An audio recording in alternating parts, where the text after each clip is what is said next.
Bonsoir, bonjour, dépendant du timing où vous entendez cet enregistrement de ce cours, intitulé Les diurétiques, qui va se focaliser sur, on peut dire, deux grands chapitres que je vais détailler après. Donc, en grosso modo, ce sera le programme de la session. Dans le début, on va donner l'introduction pour avoir des notions de base avant de commencer le cours. Après, on va entamer les deux grandes familles de diurétiques, étant les sulfamides diurétiques et les diurétiques non sulfamides. Maintenant, on va entamer par l'introduction qui va pas trop s'attarder. Donc, il faut juste connaître que les médicaments diurétiques sont les médicaments qui accroissent l'élimination urinaire du sodium. Donc, on appelle ça un effet natriurétique qui peut s'accompagner transitoirement ou non d'une augmentation plus ou moins importante de la diurèse. Donc c'est très important de connaître que c'est une élimination urinaire accrue du sodium et non pas une diminution. Par rapport au mode d'action général des diurétiques, on peut dire que les diurétiques augmentent l'élimination urinaire d'électrolytes, notamment des sodiums, donc pas seulement le sodium, mais tout électrolyte est sujet à une élimination accrue, peut-être le calcium, peut-être le potassium, on va voir après.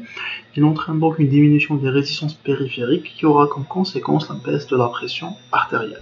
Une déplétion aqueuse engendrant une réduction de la masse sanguine peut aussi accompagner la déplétion sodée et peut être plus ou moins importante selon la classe de diurétique utilisée et on va détailler ça plus ou moins après. Donc un petit rappel sur le néphron démontré sur le schéma suivant. Donc c'est l'unité structurelle et fonctionnelle du rein qui filtre le sang et intervient dans la formation de l'urine. Chaque néphron est constitué d'un glomérule et d'une capsule glomérulaire ou bien capsule de Bowman. La filtration du sang se déroule en deux étapes. On commence par la filtration glomérulaire, puis la réabsorption par le sang des substances essentielles comme l'eau et les sels minéraux. Chaque rein possède environ 1 million de néphrons qui permettent ainsi d'équilibrer la quantité d'eau du corps. Il faut savoir que les néphrons sont non régénérables, c'est-à-dire au moment où il y a une lésion du néphron, ce néphron n'est plus récupérable dans la quasi-majorité des cas.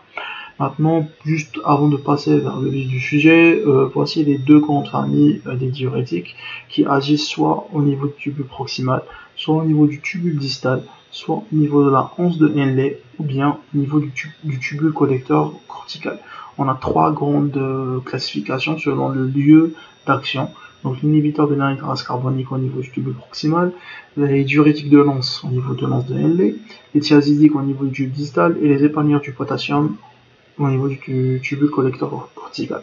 Donc pour les deux grandes familles, on a les sulfamides diurétiques divisés en quatre grandes parties et les diurétiques non sulfamides détaillés comme ci. Il faut juste savoir que la majorité du cours, la majorité de l'enregistrement sera dédiée aux sulfamides diurétiques avec quelques notions données par rapport aux diurétiques non sulfamides. On va commencer notre première grande partie de ce cours et par la première grande famille, la plus majoritaire, donc c'est les sulfamides diurétiques.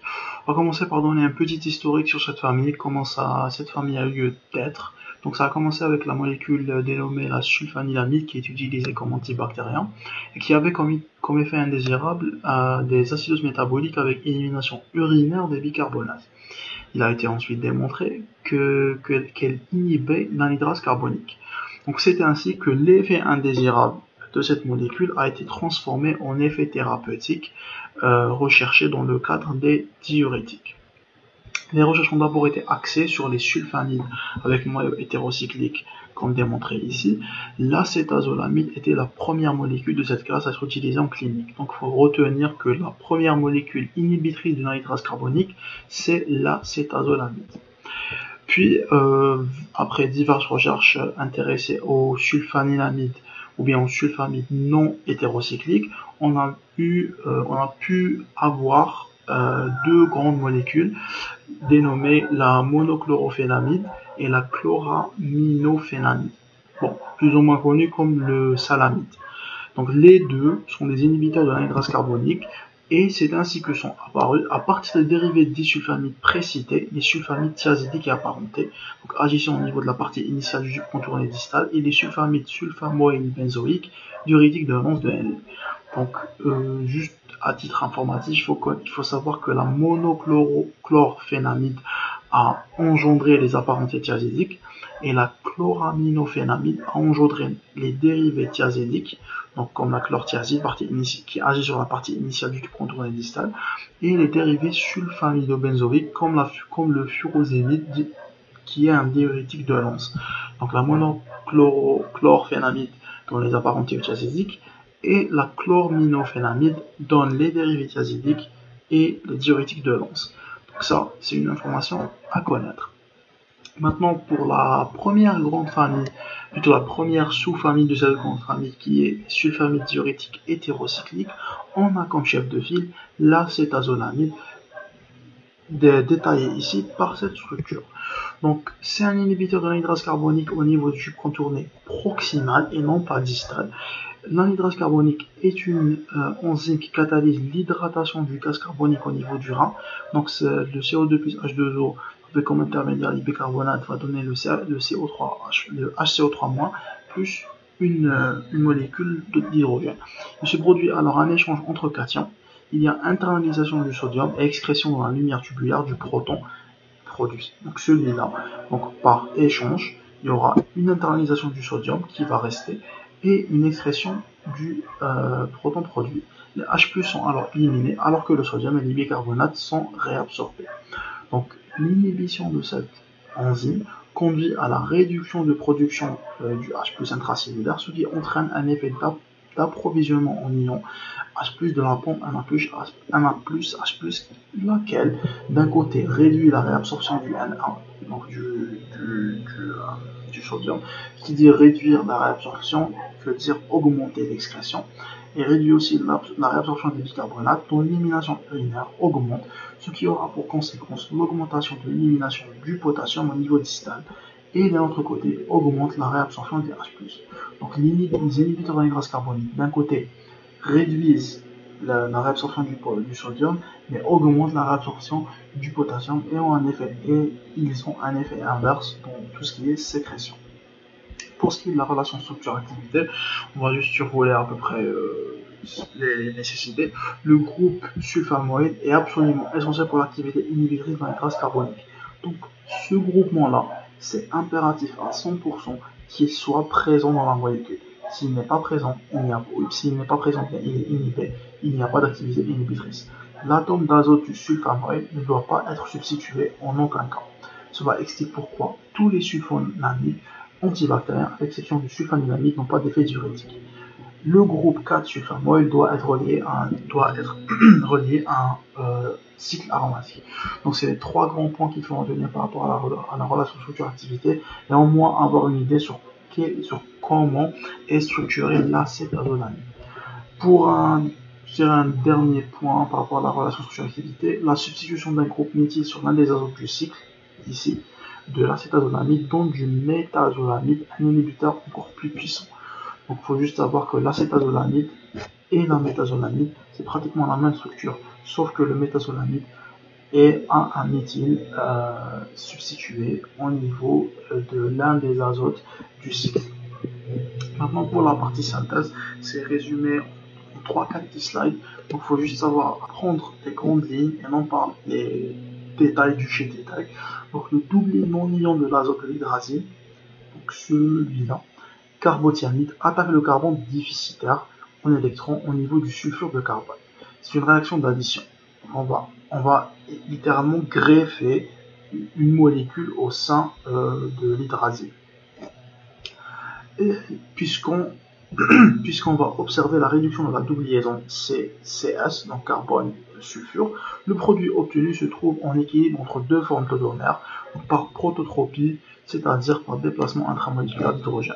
Donc, deux formes tautomères, ça veut dire que c'est deux formes où l'hydrogène a pris des coins différents, a pris des recoins différents au sein de la même molécule.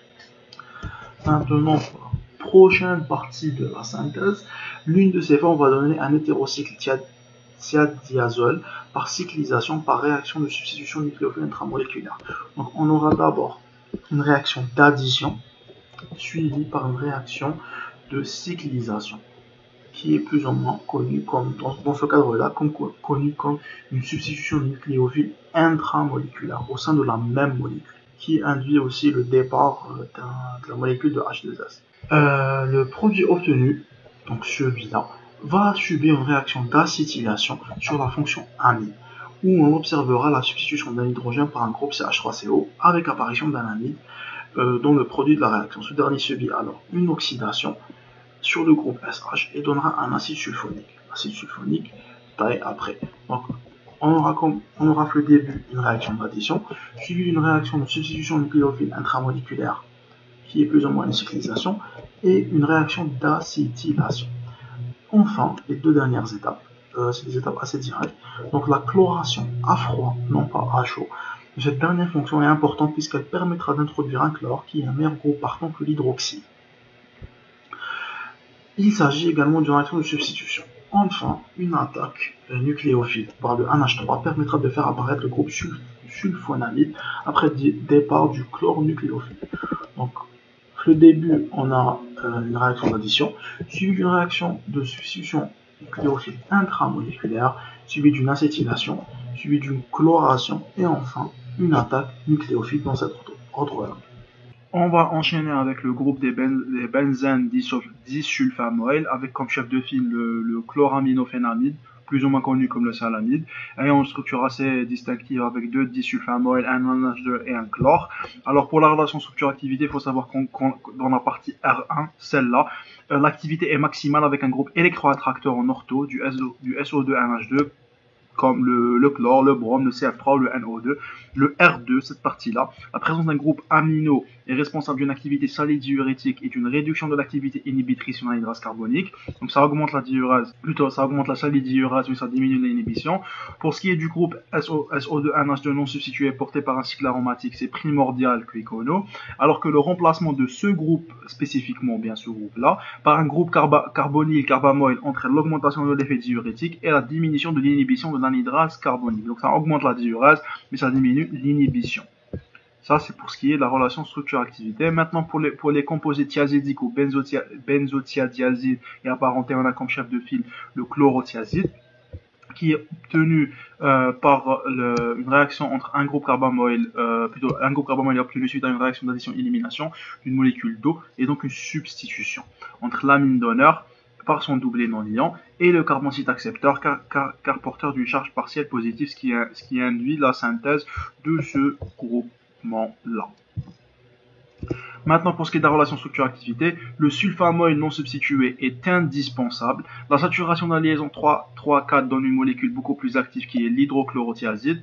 Donc, cette partie-là est très essentielle pour qu'il y ait une activité, la partie sulfamoyl. La présence d'un groupe attracteur en position 6, le chlore pour le chlorothiazide, donc cette partie-là, augmente l'effet diurétique, exemple l'hydrofluméthiazide. La substitution en position 2 et 3 détermine la durée d'action, alors que la substitution en position 4, 5 et 8 par des groupes alkyles diminue l'effet. Maintenant, pour ce qui est les apparentés au thiazide, donc ces différentes recherches ont mené à la mise au point de diurétiques dits apparentés au thiazide, car ayant le même mode d'action, mais ne comportent pas de cycle thiazidique. Le métolazone, donc cette molécule-là, où le groupe sulfonyle de l'hétérocycle est remplacé par un groupe carbonyle. Donc pour ce qui est du mode d'action, c'est très similaire à ce qu'on a fait avant. Donc c'est l'inhibition du cotransporteur du type Symport chlore-sodium au niveau de la partie initiale du tube distal. Il réduit l'absorption du chlore et du sodium, alors qu'il reste environ 10% des sodiums filtrés par le glomérule. Le site d'action explique l'effet diurétique modéré et l'élimination du potassium. Donc, quand c'est le tube distal, on parle d'effet diurétique modéré et élimination de potassium. Maintenant, pour la quatrième famille, c'est plutôt la quatrième sous-famille, c'est les sulfamides amino-benzoïques. Il existe deux familles de sulfamides benzoïques selon le point d'ancrage du groupe amidon. On a les dérivés 3-aminobenzoïques et les dérivés 2-aminobenzoïques, ou dérivés de l'acide anthracyclique. Ces derniers ont été obtenus, comme c'est le cas pour les thiazides, à partir de modifications de structure apportées sur les dérivés disulfamidés, notamment le salamide préalablement vu. Ainsi, les études menées sur les analogues du salamide ont abouti au furosémide. Voici le furosémide. Parti. Donc, pour ce qui est de la relation structure-activité, un groupe sulfamoyl non substitué en position 5, cette partie-là est essentielle. Le SONH2 est porté sur un cycle aromatique. Le groupe attracteur en position 4 augmente l'activité, donc ça peut être du chlore, du CF3 ou un cophénoxy. Le substituant en position 1 est un acide. Cependant, le groupe carboxyle peut être remplacé par un tétraazole, comme c'est le cas pour l'azozémide. Maintenant, pour ce qui est de la deuxième partie par rapport à l'azozémide, le groupe de amino est très peu variable pour les dérivés de l'acide intranylique. Seul le furfural, le benzyle et le thiénylméthyle en ordre décroissant dans des dérivés avec une activité diurétique maximale. Pour les composés 3 aminobenzoïques, la substitution sur l'azote est possible avec une grande variété de substituants. Maintenant, pour la synthèse du furosémide, le cycle benzénique porte un groupe COOH qui a un caractère métadirecteur et deux atomes de chlore, présents ci-dessous, donneurs par effet mésomère qui concentrent les électrons en position ortho et para, ce qui oriente l'attaque d'entités électrophiles au niveau de ces deux sommets, comme démontré ici. Il est donc aisé d'en déduire que la réaction de sulfonation, cette réaction de substitution électrophile aromatique, soit orientée sur les carbones 3 et 5. La position 3, du fait de l'encombrement stérique occasionné par les deux atomes de chlore voisins, n'est pas favorable. Il en résulte alors la sulfonation, qui sera majoritairement sur le carbone 5, comme démontré ici. La réaction avec l'NH3 fera apparaître le groupe sulfamide par réaction de substitution nucléophile. Enfin, par réaction de substitution nucléophile aromatique du type addition-élimination, favorisée par la présence du groupe électroattracteur en position ortho, il y aura introduction de la chaîne aminométhyle, présente ci-dessous furane, et départ du chlore. Donc on commence par une réaction d'addition qui est la sulfonation, plutôt une réaction de substitution qui est la sulfonation. Après, on aura une réaction de substitution nucléophile plutôt, et à la fin, une réaction de type addition-élimination. C'est ce qui résume la synthèse du furosémide.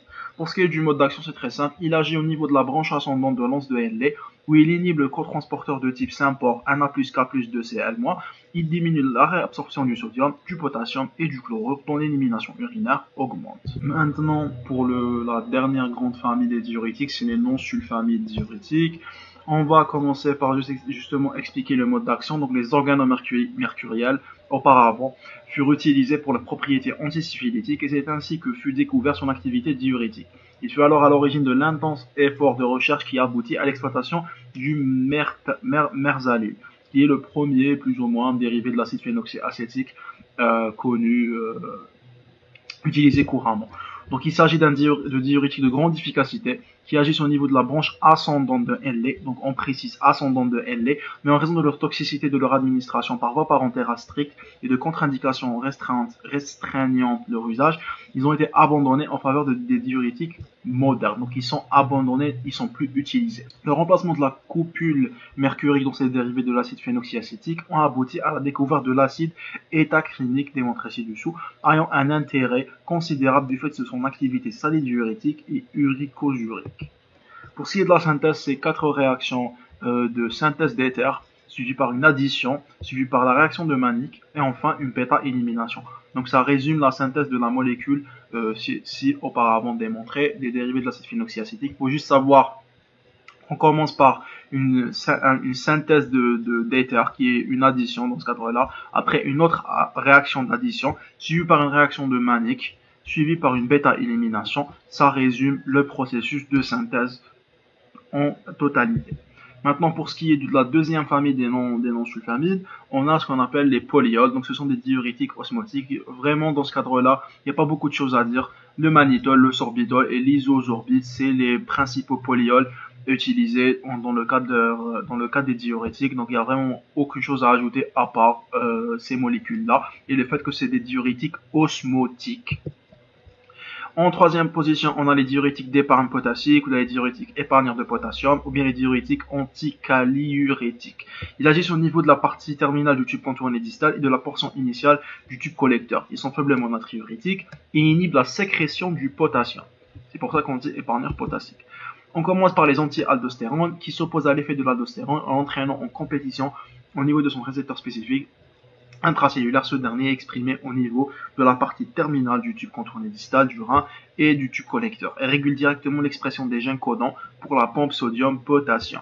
Chef de file spironolactone, ou connu comme l'aldactone. La molécule de spironolactone démontrée ci-dessous appartient à la classe des stéroïdes. Il renferme un motif 3-oxodelta 4 stéroïde substitué en position 17 par un cycle lactone et en position 7 par un groupement thioester. Ce dernier groupe est responsable de l'activité anti-agoniste anti-aldostérone. Groupement thioester responsable de l'activité antagoniste des anti-aldostérones. Pour la deuxième partie, c'est les pseudo-anti-aldostérones, bloquent directement le canal Na plus K+, au niveau de la partie terminale du tube contourné distal et du tube collecteur. On a comme chef de file la triaméthérène. Ce composé est une ptéridine substituée par des groupes aminés infinis. C'est le 2,4,7 triamino 6 phénylptéridine. Pour la relation structure-activité, la parasubstitution du phényl par un OH augmente l'activité. La parasubstitution du phényl par un groupement alkyle réduit l'activité. Le phényl peut être remplacé par des cycles aromatiques hétérocycliques et les groupes aminaux ne doivent pas être substitués. L'analogue structural, pour la deuxième partie plutôt des pseudo-anti-aldostérones, on a l'analogue structural du triamtérine qui est l'amyloride. Il s'agit d'une aminopyrazine substituée par un groupe guanidine. Pour sa relation structure-activité, l'activité diurétique est optimale si la présence de chlore en position 6, les groupes aminaux en position 5 et 3, le groupe amino, l'azote du guanidino n'est pas substitué par un groupe alkyle, et la coplanéité du cycle et de la chaîne latérale est indispensable. Et on termine ce petit tutorat qui est en relation avec les diurétiques.